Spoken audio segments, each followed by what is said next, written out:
Hello! Today we're going to talk about Blood Over Brighthaven by M.L. Wang. Yes, indeed, I'm holding the e-reader copy that I have because I do not have a physical copy that I can, hold up, but if you want the colors, here's a picture. Anyways, this video is going to be kind of like a review slash also a rave because I loved this book. It was really, really good. It hit on a lot of emotions. It was pretty bleak. It was very dark. It was gruesome, and it was quite the message. So getting right into it, I'm gonna try and keep this part as spoiler-free as possible, and then whenever the spoilers start, there will be a little transition moment that will let you know. So Blood Over Brighthaven is basically about a world in which there is something called the Blight, which is like a light that tears people apart. And the only safe place to be from that blight is in a city called Brighthaven. This city is shielded by mages. There is a... Can that phone shut up? Hold on. That's gonna bother the fuck out of me. Ha. That was a weird way to talk to my phone. What was I saying again? Right, so there is a barrier that covers the entire city and keeps it safe. Now, the general, vibes of this city was definitely on a kind of steampunk, gross, a little bit overpacked type of city.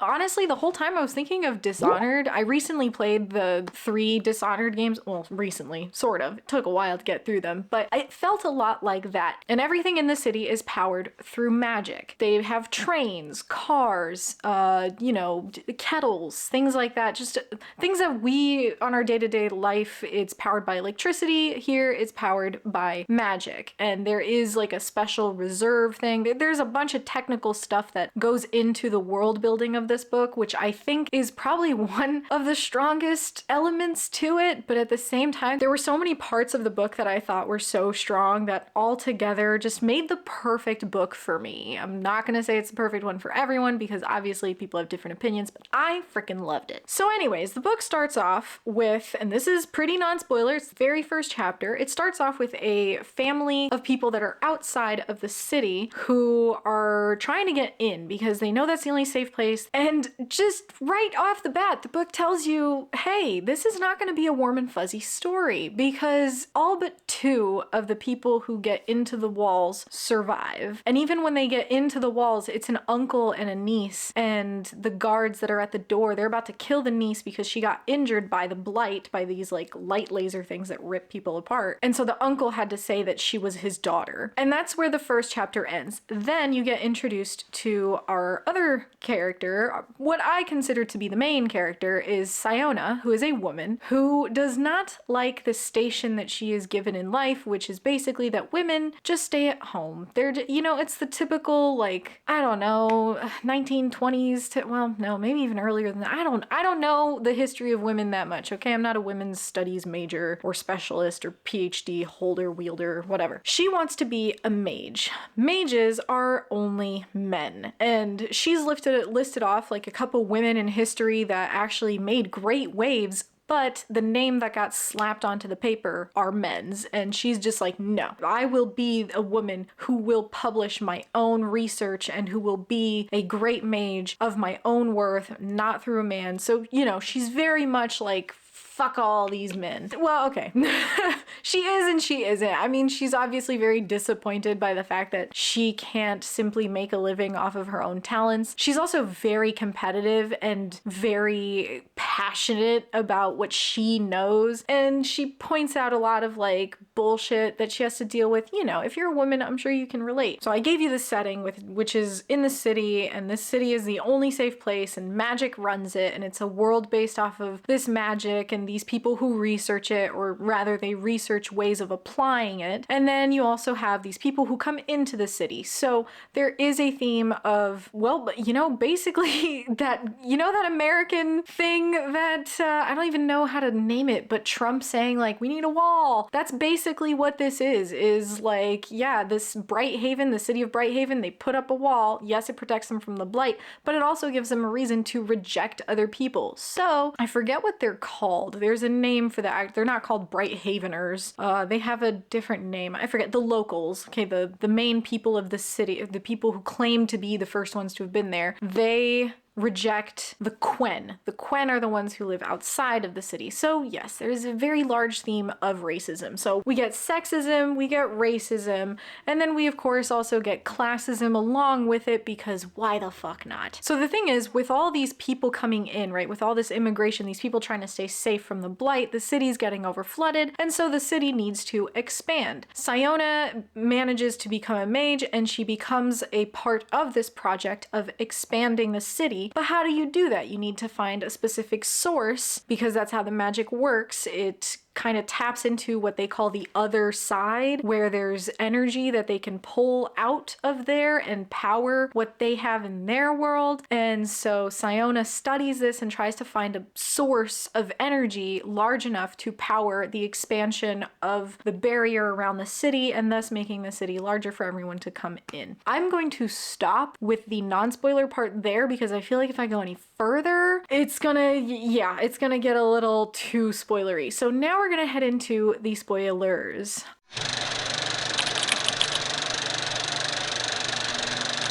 Okay, welcome to the spoiler side now, where basically I'm just gonna talk about main themes that I thought were really interestingly tackled. And the first one is right after Siona gets accepted and she goes to the 4th floor or whatever it was, where the arc mages, is it arch or arc? God damn it. Future Lola here. I am deciding that it is arc because arch makes me think of arching one's back, and arc just sounds cooler. So yes, answering my own question. Thank you very much. Where the archmages work and do their research, and she meets the other, I forget what they were called, like siphoning experts or something, whatever they were that are in the same field as her, but she doesn't have an assistant and they don't have any to spare. And so they just say like, hey, take the janitor. And I have to say, Renthorn, that fucking character, the moment he's introduced, every sentence he said, I put a note in my Kindle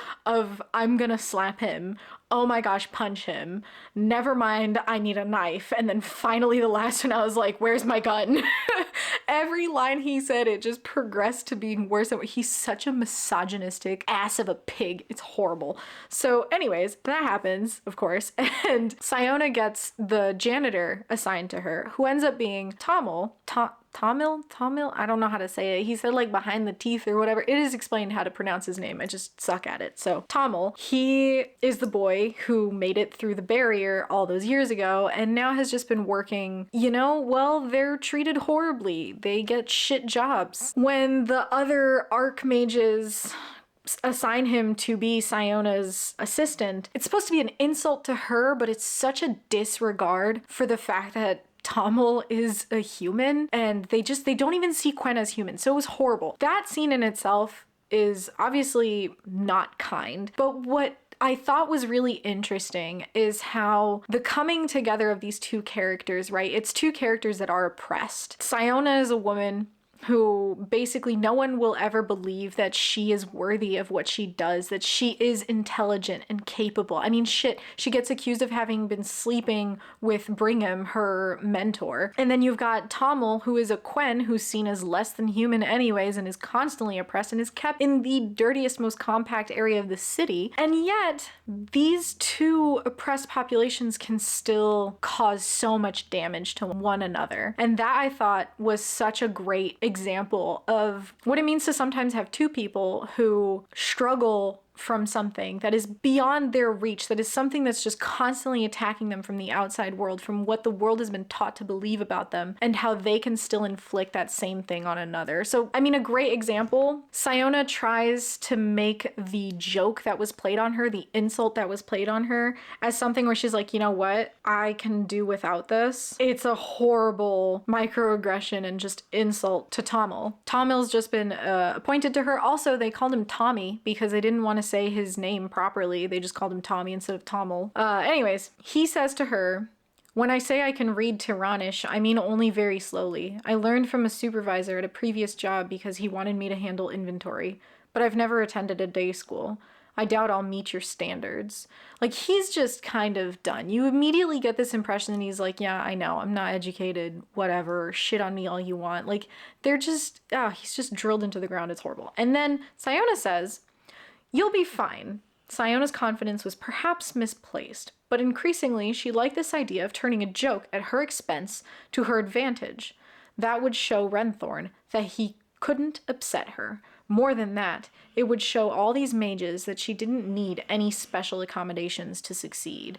And that to me was just like, you're completely disregarding the fact that you still have a human being that is there and appointed and could learn something from you. And I don't know. It was just, I thought it was very well depicted. This theme of racism and sexism and all these, very important messages that the author was, weaving into their story, it wasn't just dumped on you. It wasn't just these like, yeah, here, look, everyone is racist and sexist in this world. But no, in this story, it was woven in. It was part of the emotion. It was part of the world. It was part of what led certain characters to do certain things, to feel certain things. It just was all a big part of it instead of just being these dumps of like, hey, look, bad people. Then there's another strong theme that comes up, which is kind of this idea of like, how do you know you're right and I'm wrong? Or what does it mean to do good? I'm just gonna read this passage from the book to give you an idea of how that theme is approached, and it does carry on throughout the book where it gets mentioned a little bit about, okay, maybe my perspective needs to change on what it means to do good. So Tommel starts out by speaking. This is a conversation between Tommel and Siona. Tommel looked down for a moment and thought, let's say there are two men who live in a city like this one. And to make the story relevant to you, let's make them high mages, all right? The first man lives his whole life with good intentions, every decision made because he believes it to align with his values. Yet let's say that he pressures his wife into bearing children, believing this to be the right thing. But it only makes her miserable. Maybe he fast-tracks a building project because he is eager to see it completed. The building collapses and several of his workers die, leaving their families behind in poverty. He gives generously to a beggar, only for the beggar to buy weapons so he can move on from begging to robbing. This pattern holds throughout the man's life. The majority of his well-intentioned decisions end in disaster for others. The second man has no such good intentions. Every decision he makes is out of self-interest, spite, intent, or harm, or whatever motivations his culture might deem unsavory. Yet, let's say an employee he demotes ends up thriving in her new position and forming great friendships there. Maybe his cruelty prompts his wife to leave him and move on to a happier life with someone else. When he sabotages a rival's project, that money is then allocated to a better project that improves many lives. The majority of his actions end up changing his community for the better. All right, Siona said, curious to know where this odd story was going. So, Tommel said, when these two souls are weighed before the gates of heaven, who gets in? Who is the good man? The first one, Siona said, obviously. Even though his effect on the world was negative? Tommel asked. Many, many lives were worse because of his actions, but he meant well. Why does that matter? Because, well, obviously it matters. Why? Siona foundered, frustrated by her inability to come up with a logical answer when Tiranish culture was the one built on logic. The Quen were the illogical ones. Everyone knew that. It just does. Right, ma'am, Tommel said, ever gentle. For you, it just does. This is the difference in our morality. The Kaldane, and most people beyond the barrier, weigh a person by their actions and the effect they have on the world. It's not enough to have meant to do good in the world if you don't do good. Most gods, those of rivers, the hunt, and the fields, don't care for your motivations. Why should they? So I know that was long, but I really loved that interaction of even if your intentions are good, but bad things happen, does that mean you're a good person? Or if your intentions are selfish, but good things happen, maybe that makes you a good person. I just really love that concept. So that came up at some point and I really wanted to add that in. Okay, then there is the whole magic thing, right? Because the story does end up moving in a direction that goes beyond just racism and sexism. I'm sorry, I was knitting. I was going to try and do this video while I knit and that did not go well, so now I'm not knitting. It is just a blanket on my lap. An incomplete blanket on my lap. So then we get to the dangers of this magic, because this world is powered by something, and Siona is trying to figure out how to get that power source to make the city bigger, and she finds out where the magic actually comes from, which is from the Quen. The Quen were the first ones to actually use it. They just didn't use it the way that the Tyrannish people have been using it, which is to kill people in order to have all of the things that they want, instead of just being happy with what they already have. Because so magic is explained as you open a sort of portal or whatever to pull energy out of, and Siona finds a way to make that portal actually visible so you can actually see what is on the other side that you're pulling from, so then she could pinpoint her target more accurately. The thing is, she ends up finding out that it's literally just people and animals and trees, and that's what they're taking. And Tommel realizes, because he sees when she pulls, that it's the blight. So the entire reason the city was built is because these people got greedy, and then they realized, you know what, let's kill everyone else that's outside, because who cares about them anyway? They're the Quen. But it takes a long time for Siona to accept this, because her entire world fucking crumbles. And the way it is depicted in this book is baffling. It is so well done, because at first Siona denies it. She denies. She's like, no, my Tyrannish culture is the correct one. It's based on logic. I'm sorry, my cat is currently dying next to me. I promise you she's fine. She does this quite often. Are you good, Pearl? And now she's faced with the fact that everything she believed is false, and that magic uses life, and now she's like repulsed to use anything that is powered by magic. And then she realizes that the coordinates, the forbidden coordinates, when she was trying to teach Tommel what magic is, so he kind of has somewhat of an understanding and can be an adequate assistant, he picked coordinates, and she was like, no, not those are forbidden. And he said, why? And then she told the story of a guy who did black magic. They call it dark magic. And so that specific area, that source that is forbidden, is actually the city. And there was a guy in history who started killing people off within the city, and so he was executed. And that's the big secret. It's the fact that all the mages already know this. Well, not all of them, but the higher up ones, the maybe they're the archmages, not high mage. I forget which ones are which. I'm probably fucked up. Anyways, the senior citizen mages, they know that they're killing people, and they have just put these fucking blinders on of, you know what, but we are the chosen ones. God chose us. And it's like, bitch, y'all crazy. And so Siona is going through this herself, where she's just like, maybe I'm the crazy one, like maybe this is something that it's fine. And then she just goes through all these moments, and you're reading it, and it's just so raw, and it's so intense, and it's so emotional, and you realize that Siona has gone nuts. She has gone nuts, but now she is just tunneling all that cray energy into the direction of, this has to be stopped, this is so wrong, we are murdering people. And the moment we finally realize that everyone has absolutely lost it in this universe, in this world, in this city, is when Siona set up a plan, because she has decided that magic is wrong the way it is being used by the mages, but she wants to give them the benefit of the doubt, because not all of the mages know. So she wants to do her presentation, the presentation of, what progress have you made on the expansion of the city? And she goes in and she shows them her sigil, whatever it is, her magical formula, because it's very mathematical also. I can imagine that ML Wang had a lot of fun creating this magic system. It was super cool. I didn't understand shit half the time, but at the same time I did. It made me feel intellectual, made me feel very academia-like. So yeah, so she's presenting her thing, which she called the Freynen mirror, because it becomes a perfect image of the world. You can see clearly. And so she shows the mages, that is what our power source is. It's people. And she picked a specific scene, like a beautiful winter forest scene with a tribe, children running around. And the archmages were just like, but they're savages.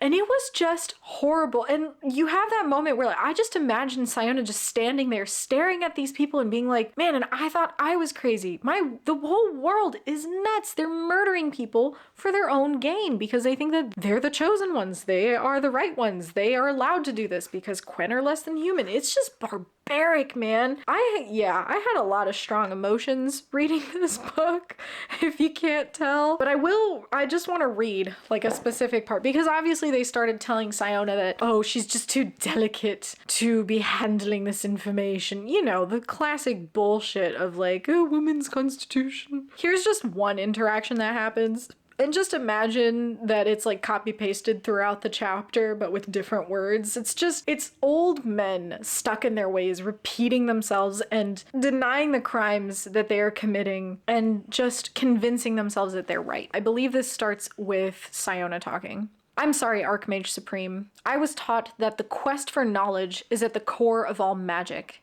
A direct quote from Fane the First. And self-delusion is the death of God, goodness, and truth. Archmage Juris rolled his eyes. You see this, Brigham? Do all of you see this?